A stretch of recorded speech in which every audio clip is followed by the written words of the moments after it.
Assalamualaikum warahmatullahi wabarakatuh. Pemirsa Bonsara MS Ikhwan al-Kiram rahimakumullah. Jika dilihat dari segi baik buruk berdasarkan kadarnya, ilmu dapat diklasifikasikan menjadi 3 macam pembagian. Sebagaimana ulasan yang dikemukakan oleh Imam Al-Ghazali rahimahullah berikut ini. Nomor 1. Ilmu yang tercela baik sedikit ataupun banyaknya, yaitu ilmu yang tidak membawa faedah baik bagi agama atau dunia. Sebab ilmu ini memuat bahaya yang justru mengalahkan manfaatnya, seperti ilmu sihir, ilmu mantra, yakni celistilasmat, dan ilmu ramalan bintang. Nomor 2. Ilmu yang terpuji baik sedikit ataupun banyaknya, yaitu ilmu meyakini tentang wujud Allah Subhanahu wa Ta'ala, sifat-sifatnya, perbuatan-perbuatannya, ketentuan pada makhluknya, hikmahnya dalam menetapkan alam akhirat setelah alam dunia. Ilmu kedua ini merupakan ilmu yang harus dicari karena zatnya dan sebagai sarana menuju kebahagiaan akhirat. Mengerahkan kemampuan dalam mempelajari ilmu ini, meskipun sampai pada puncak usaha, adalah masih kurang dari batas kewajiban. Karena ilmu ini bagaikan lautan yang tidak akan dapat dijangkau kedalamannya. Para manusia hanya sebatas mampu mengitari wilayah pantai dan tepiannya saja, sesuai dengan kemudahan yang mereka miliki. Tidak akan dapat menyelami wilayah kedalamannya, kecuali para nabi, para wali, serta para ulama yang mendalam ilmunya. Dan itu pun dengan derajat yang berbeda-beda, sesuai dengan perbedaan kemampuan mereka, serta perbedaan ketentuan Allah Subhanahu wa Ta'ala pada diri mereka. Inilah al-ilmu al-maknun, yakni ilmu yang tersembunyi, yang tidak tertulis di dalam kitab-kitab para ulama. Sedangkan yang dapat membantu untuk memahami rahasia ilmu ini ialah melalui belajar dari ahlinya, serta menyaksikan perilaku para ulama akhirat. Ini untuk tahapan permulaannya saja. Sedangkan pada tahapan akhir, yang dapat membantu hal itu ialah melakukan mujahadah, yakni menguasai hawa nafsu, riyadhah syariah, yakni olah batin, dengan menjauhi kesenangan hawa nafsu yang mubah, tasfiyah al-qalbi, yakni mensucikan hati dari sifat-sifat tercela, serta mengosongkannya dari sangkut paut duniawi, yang dapat mengganggu kekhusyuan kepada Allah Subhanahu wa Ta'ala. Dan tasyabuh bi anbiya'illah wa awliyaihi, yakni meniru perilaku para nabi dan para wali Allah Subhanahu wa Ta'ala.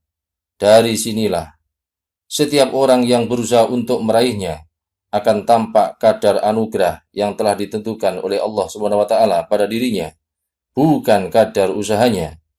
Namun, usaha mencapai ilmu ini tetap harus dicurahkan, sebab mujahadah, yakni berusaha keras, adalah kunci meraih hidayah atau petunjuk, dan tidak ada kunci hidayah sama sekali selain hanya dengan mujahadah. Nomor 3. Ilmu yang terpuji sebatas yang dibutuhkan saja, dan yang selebihnya tidak terpuji. Ilmu bagian ini ialah ilmu-ilmu yang masuk dalam kategori fardu kifayah. Sesungguhnya setiap ilmu itu memiliki 3 macam tingkatan. Pertama, iqtisar, yaitu ringkasan. Ini merupakan tingkatan minimal suatu ilmu. Kedua, iqtisad, yaitu sedang. Ini merupakan tingkatan menengah suatu ilmu. Ketiga, istiqsa, yaitu pendalaman. Dan ini merupakan tingkatan setelah iqtisad, sampai tidak terbatas, dan yang tidak mungkin dapat dituntaskan oleh manusia, meskipun ia menghabiskan seluruh usianya. Karena itu, kata Imam Al-Ghazali, Hendaklah kamu menjadi salah satu dari dua macam manusia, yaitu menjadi orang yang selalu sibuk dengan urusan diri sendiri, atau menjadi orang yang sibuk membantu urusan orang lain setelah kamu selesai mengurusi dirimu sendiri.